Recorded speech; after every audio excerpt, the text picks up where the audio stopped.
दिसंबर का महीना, ठिठुरती सुबह। सुबह के 6 बज चुके थे, लेकिन सड़क पर सिवाय मेरे कोई भी कहीं भी दिख नहीं रहा था। कोहरे की वजह से कुछ भी साफ साफ दिखाई नहीं दे रहा था। मैं मॉर्निंग वॉक से वापस घर की ओर लौट रही थी। दूर से मुझे ऐसा लगा मानो पुलिये पर कोई गठरी रखी हुई है, लेकिन जैसे जैसे मैं गठरी के नजदीक आती गई, उसके हिलने डुलने से समझ गई कि वह गठरी नहीं बल्कि पुलिये पर कोई बैठा है। कुछ और नजदीक जाने पर मैंने देखा साड़ी में लिपटी गठरी की तरह उस पुलिये पर एक किशोरी बाला बैठी हुई है, और वह इतनी डरी हुई है कि मारे डर के उस ठंड में भी उसके माथे पर पसीने की बूंदें उतर आई हैं। उसे देख मैंने जाने अनजाने आंखों ही आंखों में उससे कई सवाल कर लिए और आगे घर की ओर बढ़ने लगी। कुछ दूर चलने पर मुझे ऐसा लगा जैसे मेरे पीछे पीछे कोई चला आ रहा है। मुड़कर देखा तो वही किशोरी मेरे पीछे पीछे चली आ रही थी। ऐसा लगा उसने मेरी आंखों की भाषा पढ़ ली हो और मुझसे कुछ कहना चाह रही हो। खैर, मैं घर लौट आई। घर आकर मैंने अभी अपने जूते उतारे ही थे कि डोरबेल की आवाज सुनकर चौंक पड़ी। मेरे भीतर से आवाज आई, कहीं वही लड़की तो नहीं। और जैसे ही मैंने दरवाजा खोला तो उस किशोरी को देखकर मैं अवाक रह गई। वह उसी तरह भयभीत सहमी सी मेरे सामने खड़ी थी। उसे इस तरह सामने खड़ी देखकर मैं समझ गई कि यह किसी मुसीबत में है और मुझसे मदद चाह रही है। फिर भी मैंने पूछा, क्या है, यहाँ क्यों आई हो?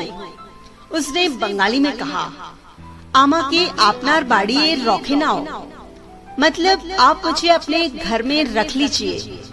अरे ऐसे कैसे तुझे मैं अपने घर में रख लूं? तुझे मैं जानती तक नहीं कि तू है कौन, कहाँ रहती है, कुछ भी तो नहीं मालूम मुझे।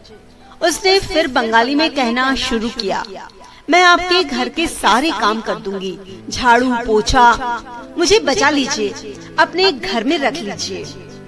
मैं सोच रही थी कि इसे क्या जवाब दूं, इससे क्या कहूँ कि मैंने देखा एक अधेड़ उम्र की महिला उसे खोजती खोजती मेरे दरवाजे तक आ पहुंची। मुझे देखते ही उसने बड़े सलीके से हाथ जोड़कर प्रणाम किया और उस किशोरी का हाथ पकड़कर खींचते हुए बोली, चल। इससे पहले कि मैं कुछ पूछूं, उसने मुझे देखकर कहा, बहू है मेरी, पता नहीं क्यों यहाँ चली आई और उसे लेकर चली गई।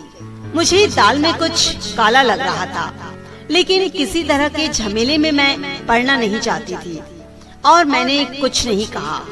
इस घटना को हुए करीब 10 दिन हो चुके थे और मैं इसे भूल चुकी थी कि अचानक एक दिन रात के 11 बजे अपने डोरबेल की आवाज सुनकर मैं फिर से चौंक पड़ी।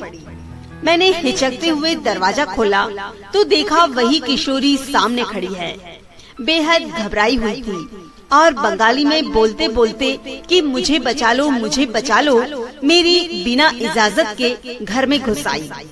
मैं भी उसे हतप्रभ देखती रही, बोली कुछ भी नहीं और दरवाजा बंद कर दिया।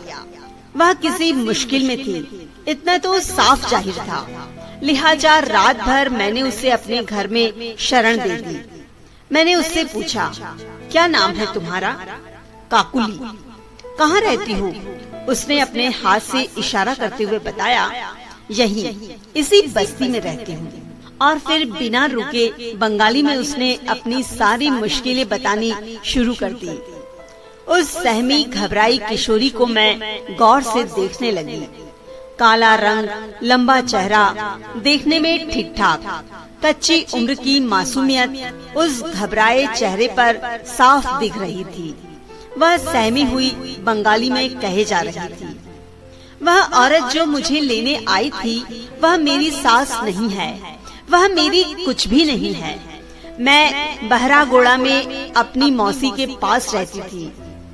यह औरत और एक बूढ़ा आदमी एक दिन मेरी मौसी के घर आए थे और मौसी ने मुझे इन लोगों के हाथ यह कहकर बेच दिया कि ये लोग तुम्हें शहर ले जाकर किसी अच्छे लड़के से शादी कर देंगे।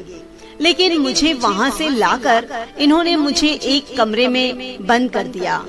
उस कमरे में पहले से ही एक और मेरी तरह की लड़की बंद थी। दिन भर में थोड़ा सा मुरमुरा खाने को दे देते हैं बस। दिन भर में कई पुरुष आते हैं हमारे पास और ये कहते कहते उसका गला भर आया, आंखें भीग गई। फिर उसने मेरी तरफ देखकर बड़े ही कातर स्वर में कहा, बचा लो मेम साहब, मुझे किसी तरह से बचा लो। और तुम्हारे माँ बाप? मैंने कौतूहलवश पूछा। उसने फिर बंगाली में जवाब दिया, माँ को तो देखा नहीं है। लोग बताते हैं कि मुझे जन्म देने के दौरान ही वह चल बसी। बाप 4 साल हुए मर गया। अगली सुबह मेरी नींद खुलने से पहले ही वह अधेड़ औरत फिर से मेरे घर आ धमकी। मुझे देखते ही उसने हाथ जोड़कर प्रणाम किया और मुस्कुराते हुए बोली, काकुली है क्या?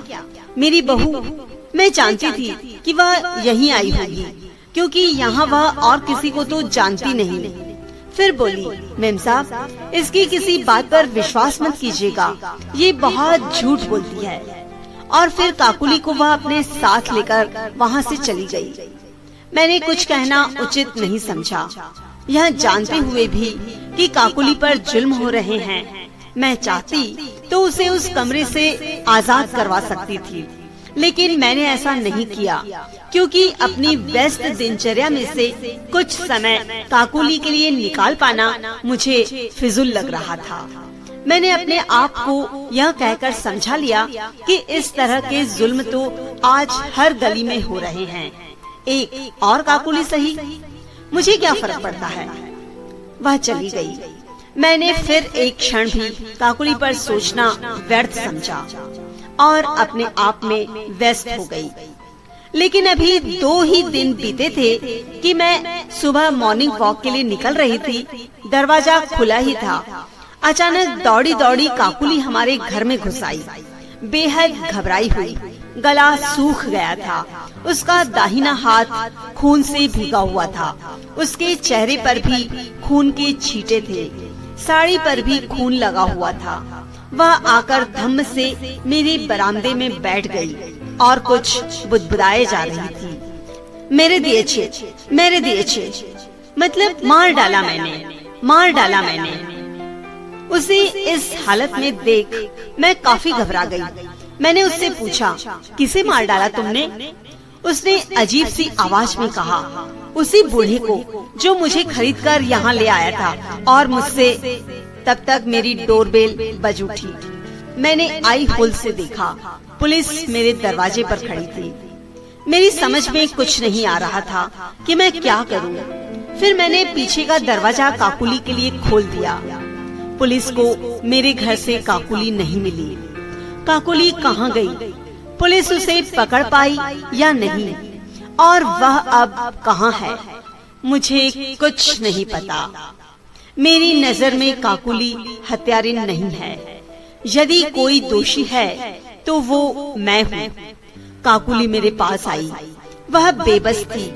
मुझसे उसने अपने पर हो रहे जुल्म को साफ साफ बताया, मदद भी मांगी, लेकिन मैंने उसकी किसी भी तरह से मदद नहीं की। जबकि मैं चाहती तो उसे उस गंदगी से निकाल सकती थी, लेकिन मैंने ऐसा नहीं किया। मैंने अपनी व्यस्त लेकिन एक लय में चली आ रही जिंदगी में किसी तरह का जंजाल लेना उचित नहीं समझा। इसलिए उस बूढ़े व्यक्ति की हत्यारिन काकुली नहीं, बल्कि मैं हूँ हत्यारिन। अभी आप सुन रहे थे गीता दुबे की कहानी मैं हूँ हत्यारिन। वाचक स्वर भारती परिमल।